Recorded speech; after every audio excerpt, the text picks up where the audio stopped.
Hi, Minister Freeland. I just want to make sure I understood what you said at the opening. So you talked about the debt to GDP ratio, but part of that fiscal anchor as well was keeping the deficit last year at or below 40.1 billion. And as you know, the PBO and many economists we've talked to believe that you exceeded that when we see the final numbers. Did you say that you expect you will hit that point of the fiscal anchor as well, that last year's deficit was at or below 40.1?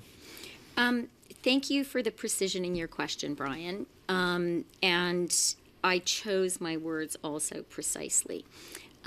So let me sort of restate for clarity. Our fiscal anchor is the debt to GDP ratio and a declining debt to GDP ratio. And that is so critical because that is really a way of saying our public finances are sustainable. If your debt is declining as a share of the economy, by definition, your fiscal position is sustainable, and that is really important. I expect that when I table the numbers on Monday, I will show that the debt to GDP ratio, which we forecast in the 2024 budget for the 23-24 fiscal year, will be met. Okay, thank you. Yesterday, the Prime Minister talked about something that you've also talked about, which is how Canada had to respond the last time Donald Trump put in tariffs, that there was carefully targeted tariffs, and we went dollar for dollar, and it worked eventually to negotiate a solution. What Donald Trump's talking about now are economy-wide tariffs. Do you expect that that might require a different response from Canada than how it responded the last time when you only had the steel and aluminum tariffs in place? So the Prime Minister was really clear yesterday. He said that, of course, Canada would respond to unjustified tariffs. Our focus is on achieving a win-win outcome. And our focus is on really explaining to our American partners, our American neighbors, that the trading relationship with Canada is balanced and mutually beneficial. And it's a very special relationship because Canada is the largest market for the U.S. We are a bigger export market for the United States than China, Japan, the UK, and France combined. That puts us in a really special position. And of course, Canada supplies to the United States things America absolutely critically needs: oil, electricity, uranium, critical minerals and metals. So we believe that this is a mutually beneficial, balanced, and win-win trading relationship. And we're taking the time to explain to our American partners that that is the case. As the Prime Minister said, we have had in the past experiences with unjustified tariffs from the United States. The experience in 2018 was that Canadian retaliation ultimately worked. And it worked because of our importance to the United States as an economic partner. For sure, Canada depends on the United States and benefits from our economic relationship with the United States. But it's also true that the United States benefits from its relationship on us. And that win-win, balanced, mutually beneficial relationship is what we are focused on. All right, Jordan from the Financial Post. Morning. Does your government still think it's important to shrink the federal deficit?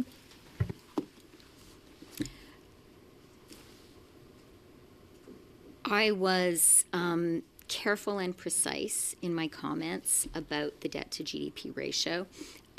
Maintaining a declining debt to GDP ratio is our fiscal anchor. That is important. That is how we maintain sustainable public finances. When it comes to the deficit, Canada has the lowest debt to GDP ratio and the lowest deficit in the G7, and that's important too. Just on the Trump tariff front, have you had any conversation? Just an update. Have you had any conversations with your American counterparts related to this in recent weeks? What are you telling them?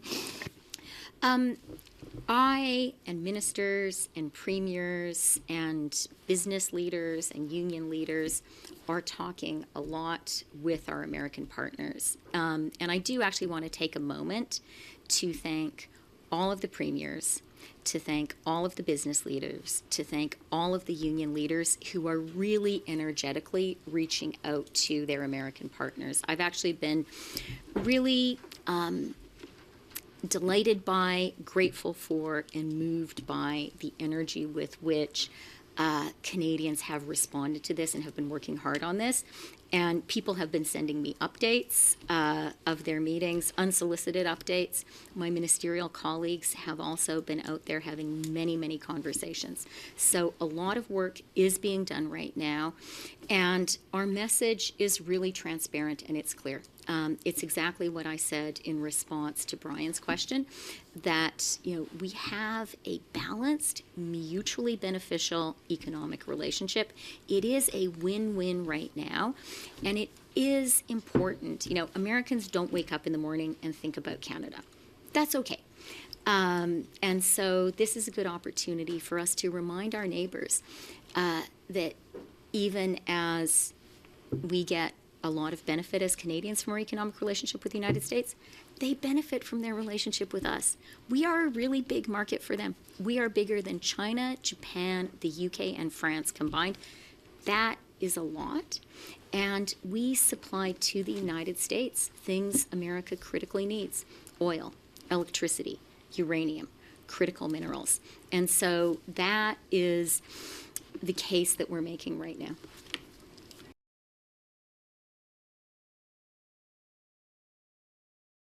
Good morning, Ms. Freeland. Today, you're very clearly signaling that you will not meet one of your three deficit guideposts, as you called them, or fiscal guideposts, as you called it in the spring budget. In the spring budget speech, you said it was responsible to have very specific, fiscal guideposts, including limiting the deficit to $40.1 billion or lower. So are you saying you're now comfortable going past that? So I am not going to comment on anonymous rumors that are out there in the town right now. No, I'm not going to comment on anonymous rumors that are out there in the town.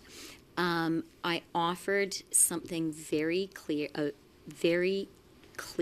information on what I expect when it comes to the debt to GDP ratio. The debt to GDP ratio is our fiscal anchor. That is it's not just the guarantee of fiscal sustainability, that is fiscal sustainability, and it was important for me to be clear about that today. The other thing that I do want to say is, from the time that following the COVID recession, Canada experienced global inflation and the high interest rates which followed, our government's focus has been on supporting the Bank of Canada in getting inflation down and then interest rates down. And so the fact that that inflation has been within the Bank of Canada's target range for all of this year is material. I'm going to quote the governor of the Bank of Canada from an appearance in the Senate Banking Committee in October, when he said, "We're no longer trying to get inflation down. Government spending is not pushing against us getting inflation down. We've got it down." So that is also a really important fact about where the Canadian economy is right now.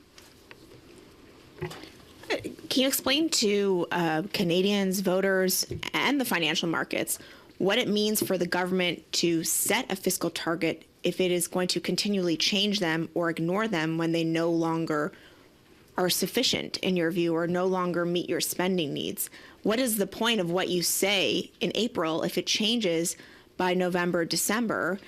And what consequence should you or the government face for not meeting these goals that you yourself set? I think actually I've been saying exactly the opposite of where your question is driving. What I've said today, precisely and with care, is that when we table the numbers on Monday, we expect that the debt to GDP ratio for 23-24, which we set out in the 2024 budget, will be met. And that is important because the fiscal anchor is a declining debt to GDP ratio.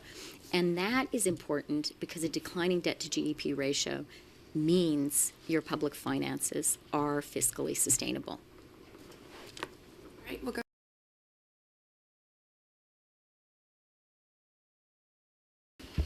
Hi, Minister. I'm wondering if the government is going to factor in the risk of tariffs in the fall economic statement.